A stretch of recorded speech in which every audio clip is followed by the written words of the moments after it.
ये आकाशवाणी रायपुर है। प्रादेशिक समाचार बुलेटिन के साथ मैं शुभ्रा भट्टाचार्य।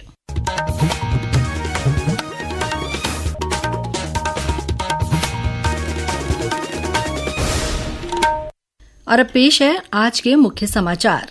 भारतीय जनता पार्टी ने नगरीय निकाय चुनाव के लिए अटल विश्वास पत्र के नाम से अपना घोषणा पत्र जारी किया। प्रदेश में त्रिस्तरीय पंचायत चुनाव के तहत नामांकन पत्र जमा करने का आज अंतिम दिन था। कांकेर जिले में आज सुरक्षा बलों और माओवादियों के बीच हुई मुठभेड़ में एक माओवादी मारा गया है और छत्तीसगढ़ी फिल्मों के जाने माने अभिनेता और भाजपा के सांस्कृतिक प्रकोष्ठ के प्रदेश संयोजक राजेश अवस्थी का हृदयाघात से निधन। अब समाचार विस्तार से। नगरीय निकाय चुनाव के लिए भारतीय जनता पार्टी ने आज अपना घोषणा पत्र अटल विश्वास पत्र जारी कर दिया है। रायपुर स्थित भाजपा के प्रदेश मुख्यालय में आयोजित कार्यक्रम में प्रदेश अध्यक्ष किरण सिंहदेव, मुख्यमंत्री विष्णुदेव साय, उप मुख्यमंत्री अरुण साव, घोषणा पत्र समिति के संयोजक अमर अग्रवाल, सदस्य सुनील सोनी और महामंत्री संजय श्रीवास्तव ने इस घोषणा पत्र को जारी किया। प्रदेश भाजपा अध्यक्ष किरण सिंहदेव ने बताया कि नजुल भूमि के स्वामित्व के लिए नया कानून बनाने के साथ ही सभी पट्टा धारकों को भूस्वामी बनाया जाएगा। इसके अलावा महिलाओं के नाम पर दर्ज संपत्ति के प्रॉपर्टी टैक्स में 25% की विशेष छूट दी जाएगी। वहीं हर महीने की 7 तारीख से पहले संपत्ति कर का भुगतान करने वालों को 10% की विशेष छूट दी जाएगी। समाधान योजना के माध्यम से बिना जुर्माना या ब्याज लगाए पुराने संपत्ति कर के लिए एकमुश्त निपटान प्रदान किया जाएगा। जो हमारे बाजार क्षेत्र है उसमें महिलाओं के लिए पिंक टॉयलेट की सुविधाओं का विस्तार किया जाएगा ताकि उन्हें साफ, सुरक्षित और सुविधाजनक शौचालय मिल सके। विद्यालयों और महाविद्यालयों में मुफ्त वाईफाई की सुविधा को सुनिश्चित करेंगे। स्ट्रीट वेंडर के सहयोग के लिए पीएम स्वनिधि के माध्यम से 30,000 की वित्तीय सहायता प्रदान करेंगे। इसके साथ ही हम smart vending zone, food street की भी स्थापना करेंगे। एक समुचित नीति ऐसी बनाएंगे जिससे सड़क व्यापार को बढ़ावा मिल सके। समाधान योजना के अंतर्गत बिना जुर्माना या ब्याज लगाए जो पुराने संपत्ति कर के लिए एक मुश्त उसका निपटान हो सके, ऐसी व्यवस्था होगी। विद्यालय और महाविद्यालयों में छात्राओं के लिए फ्री सैनिटरी नैपकिन की उपलब्धता भी सुनिश्चित करेंगे। घोषणा पत्र में भाजपा ने प्रत्येक नगर निगम में महापौर सम्मान निधि की स्थापना करने की बात कही है।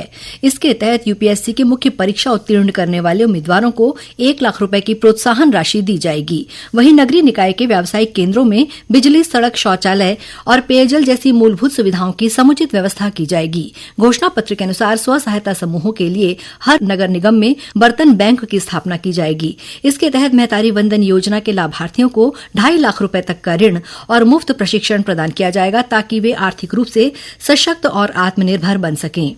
मुख्यमंत्री विष्णुदेव साय ने कहा कि यह वर्ष पूर्व प्रधानमंत्री अटल बिहारी वाजपेयी जी का शताब्दी वर्ष है, इसलिए भाजपा ने अपने घोषणा पत्र को अटल विश्वास पत्र का नाम दिया है। क्योंकि ये अटल जी का शताब्दी वर्ष है और इसलिए इस पिछले 1 साल को अटल विश्वास वर्ष के रूप में हम लोगों ने घोषित किया है। और ये जो संकल्प पत्र है नगरीय निकाय की दृष्टि से, इसको भी अटल विश्वास पत्र का नाम दिए हैं। तो इसमें भी जो भी वादा सरकार का है नगरीय क्षेत्रों के लिए, इस प्रदेश के लिए, उसको 100% आने वाले समय में सरकार पूरा करेगी। दूसरी ओर कांग्रेस के प्रवक्ता सुशील आनंद शुक्ला ने कहा है कि भाजपा ने अपने पुराने वादों को पूरा नहीं किया है, इसलिए जनता उनके इस घोषणा पत्र पर भरोसा नहीं करेगी। देखिए, भारतीय जनता पार्टी ने झूठ का पुलंदा जारी किया है। जनता इनके नए घोषणा पत्र में भरोसा नहीं करने वाली है। पहले जो वादा किया उसको तो पूरा नहीं किया। प्रदेश में त्रिस्तरीय पंचायत चुनाव के तहत नामांकन पत्र जमा करने का आज अंतिम दिन था। कल 4 फरवरी को नामांकन पत्रों की जांच की जाएगी। नाम वापसी की अंतिम तिथि 6 फरवरी है। संबंधित त्रिस्तरीय पंचायतों में 3 चरणों में 17, 20 और 23 फरवरी को वोट डाले जाएंगे और इसी दिन मतदान केंद्रों में मतगणना होगी। रेल मंत्री अश्विनी वैष्णव ने आज वर्चुअल रूप से एक पत्रकार वार्ता को संबोधित करते हुए बताया कि बजट में रेलवे ने छत्तीसगढ़ के लिए 6,925 करोड़ रुपए का प्रावधान किया है। उन्होंने कहा कि छत्तीसगढ़ में 100% विद्युतीकरण का काम पूरा हो चुका है। पिछले 10 वर्षों में छत्तीसगढ़ में रेल परियोजनाओं में 41,000 करोड़ रुपए का निवेश हुआ है। इस साल बजट का रेलवे का बजट एलोकेशन हुआ है, 6,925 करोड़ रुपए का एलोकेशन हुआ है और ये यूपीए की सरकार के समय के बजट एलोकेशन से कंपेयर करें 22 गुना ज्यादा। और बहुत तेजी से काम चल रहा है। 100% इलेक्ट्रिफिकेशन छत्तीसगढ़ का कंप्लीट हो गया है। 40,000 करोड़ रुपए का छत्तीसगढ़ में रेलवे का इन्वेस्टमेंट हो रहा है। नए ट्रैक, डबलिंग, रेल फ्लाईओवर बहुत बड़े तादाद में बन रहे हैं। प्रादेशिक समाचार आप आकाशवाणी रायपुर से सुन रहे हैं। कांकेर जिले में आज सुरक्षा बलों और माओवादियों के बीच हुई मुठभेड़ में एक माओवादी मारा गया है।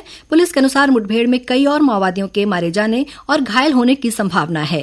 कांकेर जिले के वरिष्ठ पुलिस अधीक्षक आई कल्याण एलेसेला ने बताया कि मारे गए माओवादी के शव के साथ ही मौके से एक SLR राइफल बरामद की गई है।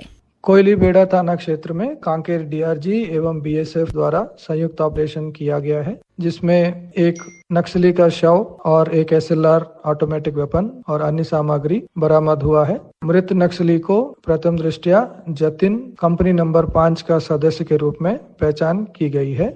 छत्तीसगढ़ी फिल्मों के जाने माने अभिनेता और भारतीय जनता पार्टी के सांस्कृतिक प्रकोष्ठ के प्रदेश संयोजक तथा छत्तीसगढ़ फिल्म विकास निगम के पूर्व अध्यक्ष राजेश अवस्थी का गरियाबंद में हृदयाघात से निधन हो गया।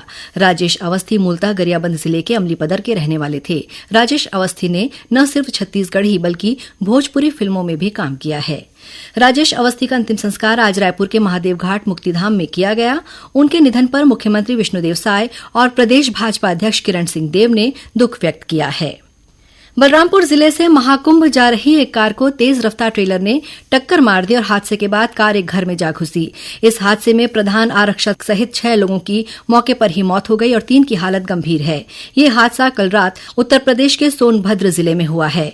दुर्घटनाग्रस्त कार में 7 लोग सवार थे। मृतकों में बलरामपुर के करौंदा थाना में पदस्थ प्रधान आरक्षक रवि प्रकाश मिश्रा भी शामिल हैं। उत्तराखंड में चल रहे राष्ट्रीय खेल के 7वें दिन आज छत्तीसगढ़ ने तैराकी में कांस्य पदक हासिल किया है। आकाशवाणी समाचार से बात करते हुए दल के प्रमुख साहीराम जाखड़ ने बताया कि ये पदक कोरबा की भूमि गुप्ता ने 200 मीटर स्पर्धा में हासिल किया है। छत्तीसगढ़ के बच्चे बहुत अच्छा कर रहे हैं। पहली बार ऐसे खेल में जो हमारे पास में इतना इंफ्रास्ट्रक्चर नहीं है, फिर भी मेडल प्राप्त कर रहे हैं। छत्तीसगढ़ बनने के बाद में पहली बार एक ब्रॉन्ज मेडल मिला है। स्विमिंग के 200 मीटर भूमि गुप्ता ने पदक प्राप्त किया है।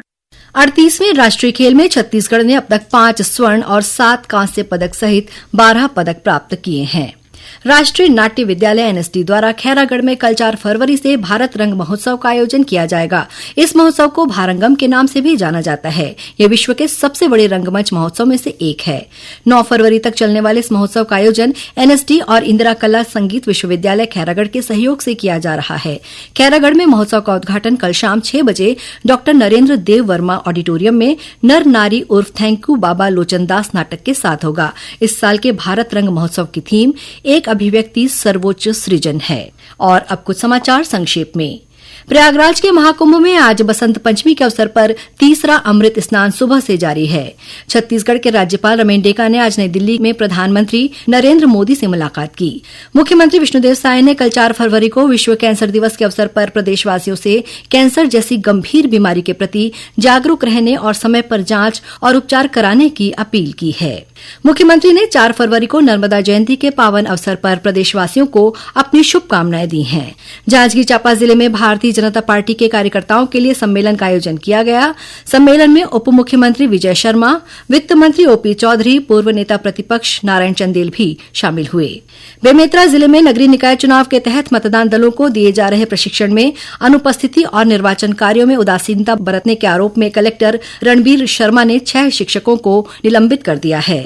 BSNL द्वारा जारी की गई निविदा में भाग लेने के लिए फर्जी अनुभव प्रमाण पत्र प्रस्तुत करने के मामले में दिनेश इंजीनियरिंग लिमिटेड के विरुद्ध Chhattisgarh infotech promotion society chips के मुख्य कार्यपालन अधिकारी ने सिविल लाइन थाने में FIR दर्ज कराने के निर्देश दिए हैं। और जशपुर जिले की कुनकुरी पुलिस ने गांजा तस्करी करने वाले 2 आरोपियों को गिरफ्तार किया है। इनके पास से 1.25 क्विंटल गांजा जब्त किया गया है, जिसकी कीमत 45 लाख रुपए बताई जा रही है। अंत में मुख्य समाचार एक बार फिर। भारतीय जनता पार्टी ने नगरीय निकाय चुनाव के लिए अटल विश्वास पत्र के नाम से अपना घोषणा पत्र जारी किया। प्रदेश में त्रिस्तरीय पंचायत चुनाव के तहत नामांकन पत्र जमा करने का आज अंतिम दिन था। कांकेर जिले में आज सुरक्षा बलों और माओवादियों के बीच हुई मुठभेड़ में एक माओवादी मारा गया है। और छत्तीसगढ़ी फिल्मों के जाने माने अभिनेता और भाजपा के सांस्कृतिक प्रकोष्ठ के प्रदेश संयोजक राजेश अवस्थी का हृदयाघात से निधन। इसी के साथ प्रादेशिक समाचार बुलेटिन समाप्त हुआ। नमस्कार।